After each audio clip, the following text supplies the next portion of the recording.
नमस्कार दोस्तों। आज के इस वीडियो में हम आपको बताने वाले हैं कि जो हमारे डीसी पावर सप्लाई होता है उसका यूज़ कैसे करें लैपटॉप रिपेयरिंग में।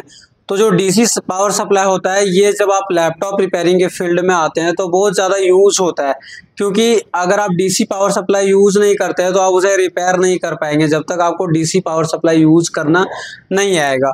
तो जो हमारा डीसी पावर सप्लाई होता है वो लैपटॉप के लिए जो सबसे बेस्ट माना जाता है वो QJE का पावर सप्लाई होता है, और इसके बारे में हम वीडियो बनाए हुए हैं ऑलरेडी। कहाँ पे एम्पियर होता है, कैसे इसको सेट वगैरह सारी चीज़ें करते हैं, क्या क्या मिलता है इसके साथ में।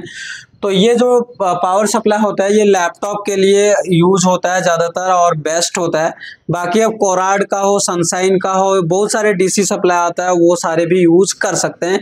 सेमी प्रोसेस होता है ये जो डीसी पावर सप्लाई होता है। इसमें यहाँ पे आपको वोल्टेज देखने को मिलता है और नीचे देखेंगे तो यहाँ पे एम्पियर देखने को मिलेगा। और ये जो डीसी पावर सप्लाई होता है ये मैक्सिमम 30 वोल्ट और 5 एम्पियर आउटपुट देता है। तो 5 एम्पियर और 30 वोल्ट तक वाले को आप सारे को चेक कर सकते हैं। अब बात आता है कि ये डीसी पावर सप्लाई को तो चलाना इजी है काफ़ी। आप इजी यहाँ से इसको सेट कर सकते हैं, वोल्टेज एडजस्ट कर सकते हैं। ये आउटपुट है, यहाँ से आप एम्पियर सेट कर सकते हैं, यहाँ से ऑन ऑफ कर सकते हैं और यहाँ पे आप एडाप्टर को लगा करके और उससे आउटपुट को ले सकते हैं। उसके बाद आता है कि अगर हमारे पास कोई लैपटॉप के मदरबोर्ड आता है और रिपेयर करना हम स्टार्ट करते हैं तो अगर हम यहाँ पे आउटपुट देते हैं तो यहाँ से कुछ वोल्टेज और यहाँ पे कुछ एम्पियर होता है जो कंज्यूम करता है। और कैसे पता चले कि कितना एम्पियर कंज्यूम करेगा, तो कहाँ तक हमारा लैपटॉप सही हो सकता है, क्या प्रॉब्लम हो सकता है। क्योंकि जब रिपेयर कराने के लिए आप जब दुकान को ओपन करेंगे तो वहाँ पे कस्टमर ले करके लैपटॉप को आता है और वो सबसे पहले उसका डिमांड होता है कि इस लैपटॉप को रिपेयर करने में क्या प्राइस लगेगा। तो आपको वहाँ पे तुरंत ही जवाब देना होता है कि इतने खर्च आ सकता है लगभग। तो वो कैसे आपको पता चले कि क्या प्रॉब्लम है, कहाँ पे हम चेक करेंगे कि तुरंत ये रिपेयर हो जाएगा, ज़्यादा चांसेस कहाँ पे।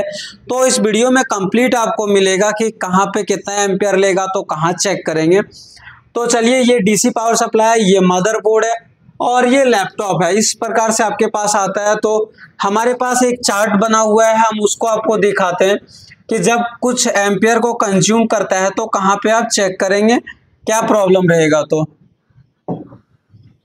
तो चलिए हम इसको एक बार ओपन कर लेते हैं और आपको हम दिखाते हैं कि जब क्या प्रॉब्लम रहेगा तो कहाँ पे आप चेक करेंगे। तो देखिए, ये हमारे पास एक कंप्लीट नोट्स है जो डीसी पावर सप्लाई के लिए आता है। अब बहुत सारे लैपटॉप में आप ऐसे देखते होंगे कि जैसे एडाप्टर को लगा रहे हैं, जिस एडाप्टर में लाइट जलता है, जैसे एडाप्टर को लगाएंगे तो एडाप्टर के लाइट बंद हो जाता है, तो उसमें 19 वोल्ट की शॉर्टिंग होता है या फिर ब्लिंक करने लगता है, तो 19 वोल्ट की शॉर्टिंग है।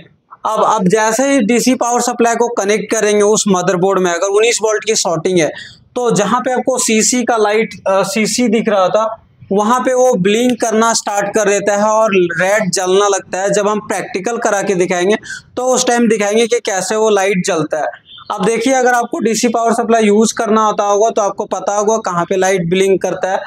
अब यहाँ पे अगर आप देखें तो हम थोड़ा सा इसको स्किप करके आगे ले जाते हैं। अब देखिए, अगर यहाँ पे हम देखें तो ऐसा होता है बहुत बार कि आप जब डीसी पावर सप्लाई से लैपटॉप के मदरबोर्ड को कनेक्ट कराते हैं तो वहाँ पे कोई एम्पियर कंज्यूम नहीं करता है। अगर इस प्रकार से शो हो रहा है तो आपके जो लैपटॉप मदरबोर्ड है वो और डीसी पावर सप्लाई के बीच में कोई कम्युनिकेशन नहीं हो रहा है और आपका या तो एडाप्टर खराब है या तो डीसी पावर सप्लाई से जो वायर को कनेक्ट किए, कनेक्टर को कनेक्ट किए, वो खराब है। तो उस कंडीशन में आप उसी को चेक करिए, और नहीं तो वोल्टेज सेक्शन आपका खराब है। फिर हम आगे चलते हैं। अब कभी ऐसा होता है कि हमारे जो डीसी पावर सप्लाई होता है उसमें जो वोल्टेज सेट किए हैं वो जैसे ही आउटपुट देते हैं तो वो लो हो जाता है और एम्पियर हाई हो जाता है। इस प्रकार अगर हो रहा है तो आपके बोर्ड में 19 वोल्ट की शॉर्टिंग है। वोल्टेज सेक्शन को स्टेप बाय स्टेप चेक करिए और जितने भी सेक्शन 19 वोल्ट के हैं उसको आपको स्टेप बाय स्टेप चेक करना होगा। तो चलिए हम थोड़ा सा आगे चलते हैं। हम आगे वीडियो में आपको बताएंगे कि 19 वोल्ट की शॉर्टिंग को कैसे हटाते हैं। तो हम थोड़ा सा आगे ले जाते हैं और आपको हम आगे बताना स्टार्ट करते हैं। अब देखिए, अब जो आपके लैपटॉप होते हैं वो जैसे ही आप कनेक्ट कराएंगे तो 0.04 0.09 0.01 0.02 एम्पियर 0.03 एम्पियर रीडिंग को कंज्यूम करता है। तो आप क्या चेक करेंगे, इतना कंज्यूम करने के बाद भी अगर लैपटॉप ऑन नहीं होता है तो आपको चेक करना है। सबसे पहले check on off switch, check CMOS battery. CMOS battery भी बहुत बार खराब होता है तो लैपटॉप ऑन नहीं हो पाता है। पावर स्विच बहुत बार खराब होता है। पावर स्विच अगर खराब होगा तो जब आप प्रेस करेंगे तो उसमें कोई भी वाइब्रेशन नहीं आएगा, चेंजेस नहीं आएगा। तो उस कंडीशन में आपको पावर स्विच को चेक करना होता है। हमारे जो आरटीसी सेक्शन होता है उसको चेक करेंगे, वोल्टिंग सेक्शन होता है उसको चेक करेंगे। जो हमारा आरटीसी सेक्शन में और आयो के जो स्टेप डाउन के जो इनेबल होता है इसी रीसेट, उसे चेक करेंगे। इसके बाद भी अगर नहीं होता है ऑन तो आप उसके बायोस को प्रोग्राम करेंगे, और उसके बाद भी नहीं होता है तो आप पीसीएच, एसओसी या आयो को चेक करना होगा स्टेप बाय स्टेप। हम इस वीडियो में कंप्लीट आपको चेक करने के लिए नहीं बताएंगे, सिर्फ हम सेक्शन का नाम लेंगे।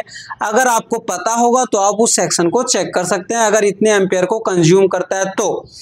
चलिए फिर से हम आगे चलते हैं। अब ऐसा कंडीशन आता है कि बहुत बार कि हमारे बोर्ड तो आपको लगता है कि ऑन ही है, ऑन बोर्ड सारी चीज़ें सप्लाई दे करके कर रहे हैं, सब चीज़ें ठीक है, लेकिन फिर भी लैपटॉप ऑन नहीं होता है और एम्पियर कंज्यूम करता है 0.01%, 0.01 एम्पियर, 0.02 एम्पियर, 0.3 एम्पियर, 0.04 एम्पियर।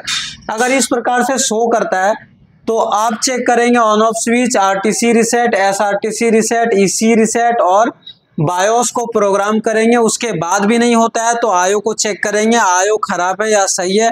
उसको चेक करना काफ़ी आसान होता है, आप उस तरीके को अगर फॉलो करते हैं, या फिर अगर आपको नहीं पता है कि आयो खराब है या सही है, इसको कैसे चेक करें, तो आप हमारे वीडियो के नीचे कमेंट करिए, हम आपको इसके लिए दूसरे वीडियो में आपको हम बताएंगे आयो को कैसे चेक कर सकते हैं।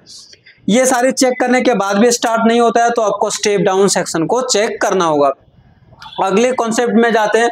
हम इसमें काफ़ी डीप में नहीं जाएंगे क्योंकि हमारा वीडियो काफ़ी लंबा हो जाएगा, तो हम आपको शॉर्ट में बताते चल रहे हैं। फिर आगे अगर आप फिर से डीसी पावर सप्लाई को कंज्यूम करते हैं तो अलग अलग कंडीशन आता है। अगर अब आपका 0.10, 0.15, 0.20, 0.25, 0.30 अगर कंज्यूम करता है और बोर्ड ऑन नहीं हो रहा है, प्रॉपरली ऑन नहीं हो पा रहा है, तो आप स्टेप डाउन आईसी को चेक करेंगे और हमारे जो आयो होता है उसे चेक करेंगे, रैम सेक्शन, पीसीएस, बायोस को प्रोग्राम करना होगा। उसके बाद भी अगर ऑन नहीं होता है तो वीएस सेक्शन को आप चेक करेंगे। वीएस सेक्शन का काम क्या होता है अगर आपको पता होगा तो आप कमेंट करके बताइए। और वीएस सेक्शन से वोल्टेज कब आउटपुट होता है, रैम वोल्टेज कब बनता है और स्टेप डाउन वोल्टेज कब बनता है, अगर आपको पता होगा तो आप कमेंट करके बताइए। जो हमारे वीएस सेक्शन होता है उसको एक नाम और क्या बोला जाता है, उसका नाम क्या होता है, ये सारी चीजें बताइए अगर आपको पता होगा तो। फिर अब हम अगले कंडीशन को लेते हैं। अगर फिर से आप लैपटॉप को कनेक्ट कराते हैं किसी दूसरे लैपटॉप या कोई भी लैपटॉप को, और वो अगर एम्पियर कंज्यूम करता है 0.20, 0.25, 0.30 शो करता है, तो आपको इसके पीछे वाले सेक्शन को नहीं चेक करना है, आपको वीएस से स्टार्ट करना है। वीएस सेक्शन का काम होता है स्टेप डाउन से 5 वोल्ट लेकर के और रन सप्लाई बनाना, और ये वोल्टेज तब बनता है जब पावर बटन को प्रेस किया जाता है।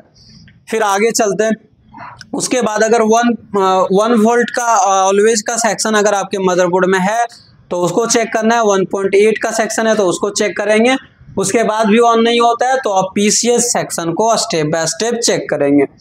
फिर अगले कंडीशन हम लेते हैं। अगला जो कंडीशन है वो हमारा 0.30, 0.35, 0.40, 0.45 और 0.50 शो करता है, और इस कंडीशन आता है तो आप यहाँ पे इसमें तो डिस्प्ले आ जाता है, बहुत सारे बोर्ड में डिस्प्ले आ जाता है। अगर डिस्प्ले नहीं आ रहा है तो आपको प्रॉब्लम के अकॉर्डिंग आपको चेक करना होता है। इसमें बीएस सेक्शन चेक करना होगा, VRM, GFX, 1.8 volt BS section और 1.05 वोल्ट VS सेक्शन को आपको चेक करना होगा।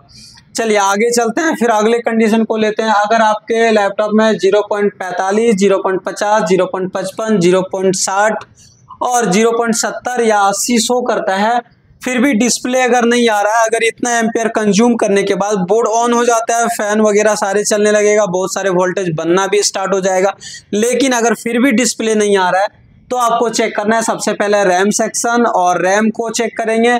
ऑल सेक्शन आउटपुट कॉइल को चेक करेंगे, एक बार ग्राउंड से भी चेक कर लेंगे कोई कॉइल तो शॉर्टिंग तो नहीं ना बता रहा है। बायोस को चेक करेंगे अगर बायोस में कुछ प्रॉब्लम है उसमें वोल्टेज चेक करेंगे, अगर उसमें कुछ डाउट है तो आप उसे प्रोग्राम कर लेंगे। और जीएफएस सेक्शन LVDS को आपको चेक करना होता है। उसके बाद हमारा आता है और भी 0.80, 0.85, 90, 98, 1 एम्पियर, 1.02 एम्पियर अगर शो करता है तो इस टाइप का अगर लैपटॉप होता है तो इसमें डिस्प्ले आना स्टार्ट हो जाता है। लेकिन फिर भी अगर इतने एम्पियर कंज्यूम करने के बाद भी नहीं आता है तो आप GFX को चेक करेंगे, बायोस को चेक करेंगे और रैम, PCH और LVDS सेक्शन को चेक करना होगा। अब यहाँ पे आता है कि आयो कैसे पता करें कि शॉर्ट है या नहीं। तो हम आगे आपको बताए थे, अगर LDO जो होता है हमारे स्टेप डाउन से जो निकलता है उसका पिन अगर ग्राउंड से बीप करता है तो आयो शॉर्ट रहता है, तभी ये बीप करता है। आप उसे एक बार अच्छे से चेक कर लेंगे, अगर डाउट है तो दूसरे आयो को लगा करके और चेक करेंगे। तो ये वीडियो में कंप्लीट हम बताएं कि कितने रीडिंग लेगा तो कौन से सेक्शन को हम चेक करेंगे। अगर आप इस स्टेप बाय स्टेप चेक करेंगे तो आप काफ़ी जल्दी उसे रिपेयर कर सकते हैं। अगर इस वीडियो से कुछ सीखने को मिला होगा तो आप हमारे चैनल को सब्सक्राइब कर लीजिए। अगर आप laptop, desktop, AC, fridge, cooler, house wiring, stabilizer, inverter, mobile repairing ये सारे कोर्स को करना चाहते हैं तो आप हमारे SMTC धनबाद को ज्वाइन कर सकते हैं।